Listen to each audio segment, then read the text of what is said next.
Hey everyone, Angela Alameda here with musicfiends.com. Today we are covering Obituary Fest held at the historic Granada Theater in Dallas, Texas. This festival was put together by Leah Lane of Rosegarden Funeral Party. I also helped Leah promote this event and did some interviews for you guys, and we got lots of video footage as well. Hope you all enjoy.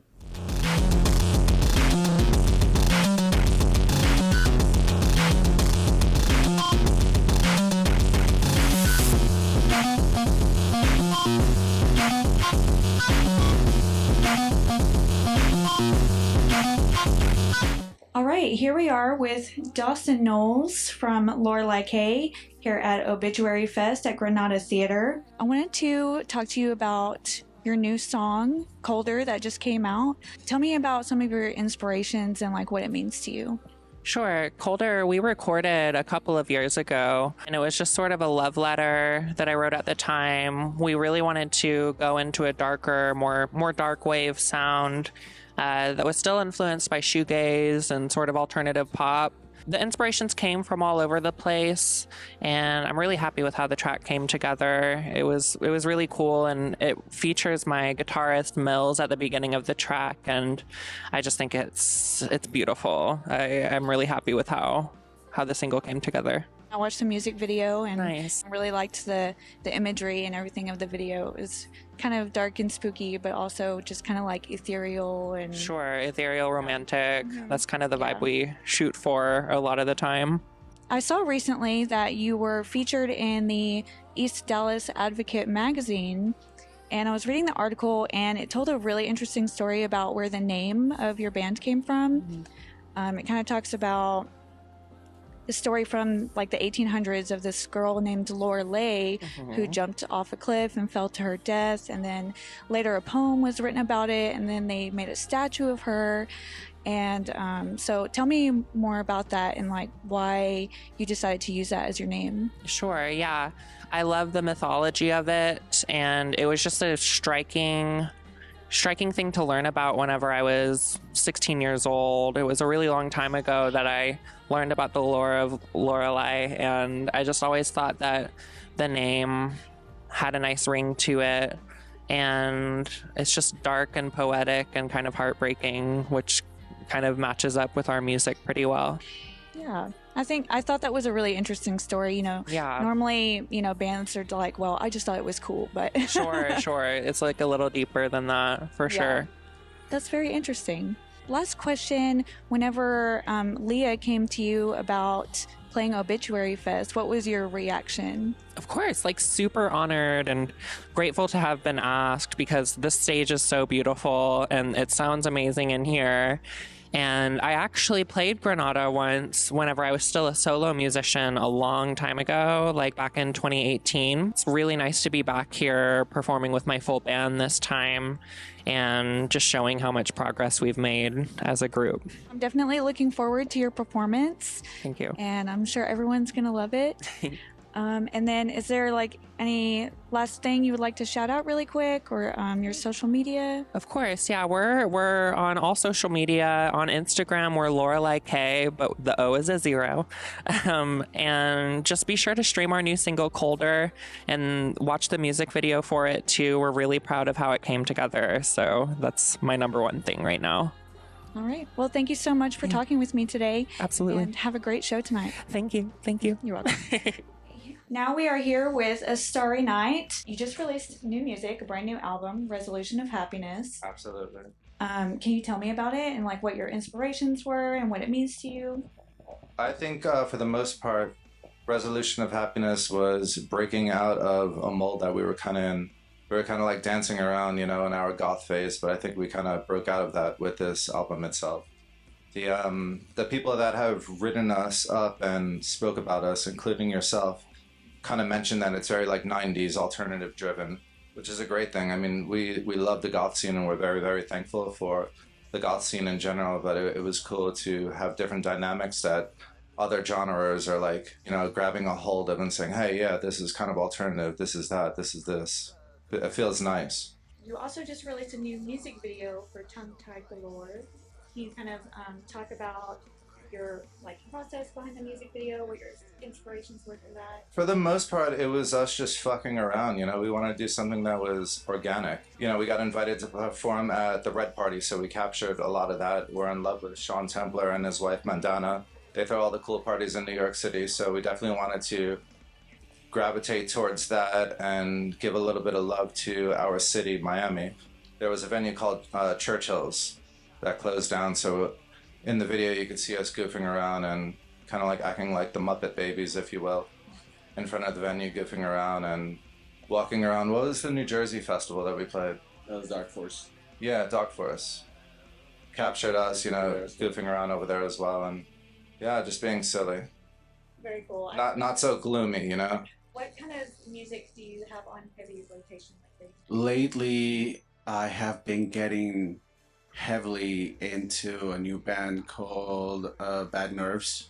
They came out with a brand new album called Still Nervous, and they are just unapologetically punk and deliciously rock. And that's been kind of some of, I guess you can say, the fuse and what ignites or what ignited some of the music that we actually put out in this album, because it was so high energy and so visceral, and I wanted to absorb some of that same energy and put it into this record. So it was an inspiration big enough for me to mention it for this process. I've just been listening to the same stuff I've been listening to all my life and drawing inspiration from that and looking back on that and rediscovering that again. So that's where I've been for the past. Cool. What have you been listening to, Elliot? What I've been listening to, a lot of Baroque classical, harpsichord music, a little bit of kind of merengue every now and then. Kind of my playlist is very kind of like it's all over the place. So I'll throw some of that in there every now and then. Whenever they let me, I kind of dial something in. Music I've been checking out a lot is Mazzy Star, Pulp, Rosegarden Funeral Party, Christmas carols. That's about it. Very cool. So whenever you guys are on tour, who has control of the music? Who has the aux cord? I'll tell you who has control of the television. Ilya certainly does. Ilya controls the lights in the hotel room. The television. We often get sick of what is in each other's rotation, and it's just a bunch of dudes rolling eyeballs at what the other person is playing. It's kind of like you live with your brothers, and no matter what, you're accepting for what it is, and no matter what, you're allowed to like this garbage, bro. It's okay. So nonsense. So it's nonsense. We just listen to a bunch of nonsense. Awesome. What's a good road trip without some nonsense, right? My last question for you guys is, what was your reaction whenever Leah reached out to you guys to play Obituary Fest? I fell in love with the idea. I had to do it automatically. As soon as, she contacted me, she's my sister from far away. And Sean Templer and Mandana are our parents. And Jarvis Cocker is our grandfather. So we're like, yeah, fuck yeah, we'll play this. Let's do it. Very cool. One big family. Now we're all here together. For sure. I love that. All right. Well, thank you guys so much for talking with me today. And you guys have an amazing show tonight. Awesome. Thank you. Thank you so much. Thank you. I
right, here we are with House of Harm at Obituary Fest. They just finished playing not too long ago, and I do have to say the show was amazing. You guys were incredible. Thank you very much. So I wanted to talk about your music video for Rose Glass.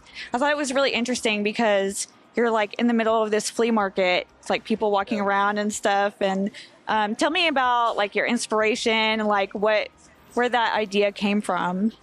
Well, we filmed an alternate music video at first, and then we kind of looking at the footage, and we decided we had this other idea that we were talking about for a while. And we said, why don't we give this a shot? And it kind of felt like it feels right now. We just showed up in a crowded area and then just started miming the songs. And, you know, it takes writing songs and stuff is easy. It takes a very strange skill set to be able to just bold-faced stare at a camera Yeah. that no one else can see, while miming a song that you can hear but no one else can hear because you look like an absolute insane person. So it was like a few hours of that, but it was great. Were like the other people walking around? Was that like staged or was it just No, random? so yeah, it was not staged. That was just like a packed flea market in Oh, wow. Massachusetts. We just showed up and started filming. We almost got kicked out halfway through, but then they said, "You guys are fine. That's okay." So they didn't kick us out, but we just kept filming. So we didn't tell anyone what we were doing. We just started like standing there and filming. The idea was kind of like, taking a song that's like serious and then just like putting it in a place that doesn't belong, because that's kind of, I'm sure it's a metaphor for Right, yeah. a lot of things. But I was watching it and I saw one guy kind of like jump in front of the Yeah. camera. I thought that was pretty funny. yeah, we just embraced it when like, Yeah. I think it, added a little bit of fun to it. yeah, So we don't take ourselves that seriously, obviously. Yeah. it was a cool music video. It was But like thank you, very yeah. unique. It was fun. Your last album, Playground, came out in December of last year. Mm-hmm. Are you guys like working on any new material at the moment? We are on the way here. We were going over some singles that we'll be releasing in the next few months. So Oh, awesome. What kind of music have you guys been listening to lately? Like what's on heavy rotation? someone We've been listening to a lot of John Denver in the car. We've been like going like through Okay. a big John Denver phase, and John Denver and Pantera have been the two big ones on the drive over here in particular. But those are the main ones for me anyway. When I'm driving, everyone has to be receptive to what I want to listen to, and it's John Denver and Pantera. So. We've been getting back into girl talk too. That's been a weird thing that we're like, I kind of forgot about this era of mashup music, and it's been getting us through the long drives for sure. I have a playlist that's called 1997 Bangerville, and it's all like Paula Cole and Jewel and things like that. Yeah, it's like that's what I've been listening to a lot. Just like heavy like 90s, early 2000s like female fronted kind of like pop songs, I guess. Then whenever Leah reached out to you guys to play Obituary Fest, what was your reaction? We were like, all right. yeah, we were extremely excited. We've been waiting to come down to Texas. We tried to book some shows a few years ago, and then things just other things happened, and then you play other shows. So I felt a little bit guilty almost that's taken this long for us to play Texas. You only have your first show in a state once, so I'm glad it was this. Yes, this was an amazing show. I mean, all of the bands tonight were awesome. Yeah. But yeah, I was really excited to see you guys, and Thank it you. was just awesome. I saw you in the front screaming and running around. Yes, that was me. All right, well, that's all I have for you guys. Thank you so much for talking with me, and have a safe trip to your next show. Thank you so much. We'll be back next year for sure. So Awesome, can't wait. Should we bow? Bow. All right, here we have Leah Lane from Rosegarden Funeral Party. She put together this amazing festival here in Dallas. How are you feeling tonight? Oh my God. I just feel really grateful, and I'm really satisfied with the way the night went, and I don't know, I feel incredibly blessed to be a part of such an amazing community and to have had you work so hard on it with me, and to just have brought all these beautiful bands to Dallas, and I feel like my heart's really full, and I feel like everybody's walking away happy, and that was the goal, was just to make sure everybody walked away feeling good. Yeah. It was just supposed to be a party, and it was, and that was so mission accomplished. It was so awesome. Tonight was amazing.